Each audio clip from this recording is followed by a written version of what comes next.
இசைத்துறையிலிருந்து என்னுடைய தம்பி ஜிவி பிரகாஷ்குமார் கதாநாயகனாக அறிமுகமாகிற படம். பென்சில் அவருடைய முதல் படம், அறிமுகமாகிற வெளியாகிற முதல் படம். நேற்று தான் வெயில் திரைப்படத்துக்காக அந்த உருகுதே மருகுதே பாடலுக்கான மெட்டுடன் ஜிவியை சந்தித்த நினைவு கண்முன் நிழலாடுகிறது. இந்த டார்லிங் ஜிவியும் நானும் சேர்ந்து பணியாற்றும் 40வது படம். கிட்டத்தட்ட ஒரு 200 மெலடி பாடல்கள் வந்து தமிழ் மக்களுக்கு கொடுத்துருக்கோம்.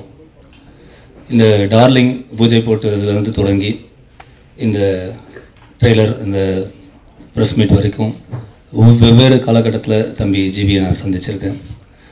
எந்தவித பதட்டமும் இல்லாமல் அவர் வந்து நடிப்பு ஒரு பக்கம், இசை ஒரு பக்கம், கிட்டத்தட்ட 10 படம் இப்போ அவர் கூட நான் எழுதிட்டு இருக்கேன்.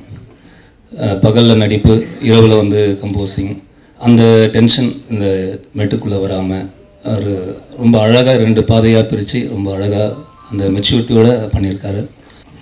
நகைச்சுவை, இந்த பேய் கலந்த படங்கள் இப்போ சந்திரமுகியிலிருந்து அதுக்கு அடுத்து வந்த காஞ்சனா வரைக்கும் தொடர்ந்து நிறையா பேய் கலந்த படங்கள் நிறையா வந்துக்கிட்டு இருக்கிற வரிசையில் எல்லா விஷயங்களும் கலந்த, அதில் நகைச்சுவை அதிகமாக இருக்கக்கூடிய ஒரு மிக சிறந்த படமாக, குறிப்பாக இளைஞர்களுக்கும் ஈர்க்கக்கூடிய ஒரு படமாக இந்த டார்லிங் படம் அமைஞ்சிருக்கு. இது நிச்சயமாக ஒரு மிகப்பெரிய வெற்றி படமாக வரும்.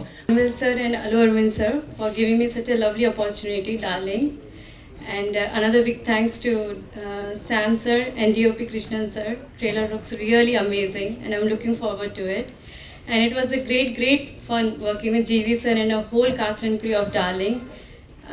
Thank you all for coming and Pongal Nalvarthagal. Thank you. இது ஒரு முதல் ஸ்டேஜ் மாதிரி இருக்குது. ஆக்சுவலி சென்டிமெண்ட்டாக எனக்கு தெரில, வெயிலோடைய ஆடியோ லான்ச்சிங் தான் நடந்தது. ஸோ எனக்கு திருப்பி ஒரு ரீவைண்ட் மாதிரி இருக்குது.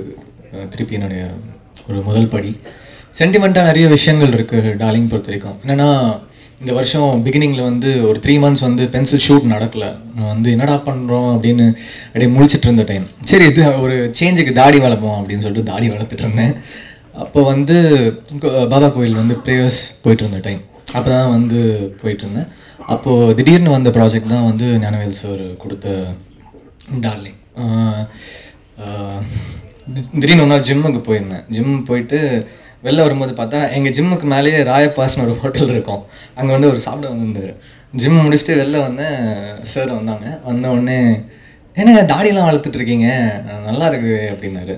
சரி, இல்லை சார் சும்மா வளர்த்தேன் அப்படின்னு சொல்லிட்டு பென்சிலுடைய சில ஃபுட்டேஜ் சும்மா ஃபோனில் காமிச்சேன். சரி, உனக்கிட்ட சாயங்காலம் பேசுகிறேன் அப்படின்னு சொல்லிட்டு போயிட்டாரு. போயிட்டு நைட்டே கால் பண்ணார். கால் பண்ணி இந்த மாதிரி ரீமேக் ஒன்று பண்ணலாமா அப்படின்னாரு. எனக்கு வந்து 2009 ஞானவேல் சார் தெரியும். 1001 எனக்கு பழக்கம். அப்போத்துலேருந்து தான் ஃப்ரெண்ட்ஷிப்பு. ஸோ நான் சொன்னேன், ஷியூராக பண்ணலாம் சார், இன்ட்ரெஸ்டிங்காக இருக்குது அப்படின்னு சொன்னேன். சரி, நீங்கள் படத்தை பார்த்துருங்க அப்படின்னாரு. நான் வந்து இல்லை பரவாயில்ல நான் பண்ணுறேன் அப்படின்னு சொன்னேன். தென் அப்புறம் படம் பார்த்துட்டு அந்த எடுத்த ப்ராஜெக்ட் தான் டார்லிங். டைரக்டர்ஸ்லாம் இருக்காங்க. இப்போ அட்லி பார்த்தீங்கன்னா விஜய் சார் படம் நம்ம தான் பண்ணுறோம், என்னுடைய 50வது படம். அப்புறம் ஏல் விஜய்க்கு வந்து இது என்ன மாயம் பண்ணுறேன், கொம்பன் பண்ணுறேன். அதுக்கப்புறம் வந்து வெற்றிமாறனோட விசாரணை பண்ணுறேன். தட்டத்தன் மறையத்து படத்தோட ரீமேக் தமிழில் மியூசிக் பண்ணுறேன். ஸோ அதுவும் தனியாக போயிட்டுருக்கு. ரஹ்மான் சார் பார்த்து டீசர் ட்ரெய்லர் ரெண்டுமே ட்வீட் பண்ணியிருக்காரு, பெஸ்ட் ஆஃப் லக்னு. ஃபஸ்ட் டைம் எனக்காக வந்து அவர் ட்வீட் பண்ணியிருந்தார். ஸோ அது ஒரு பெரிய ரீச் கொடுத்தது. நேற்று வந்து ட்ரெய்லர் வந்து அவர் ட்வீட் பண்ணி அவர், அனுராக் கஷ்யப், ஏஆர் முருகதாஸ், சமந்தா, வெங்கட் பிரபு, உதயநிதி ஸ்டாலின் நிறைய பேர் ரீட்வீட் பண்ணி நேற்று நேஷ்னல் லெவலில் ட்ரெண்டிங்கில் இருந்தது நம்ம ட்ரெய்லர். ஸோ அது ரொம்ப சந்தோஷமாக இருந்தது. நம்மளை ஒரு வெல்கம் பண்ணுற மாதிரி ஒரு ஃபீல் இருந்தது.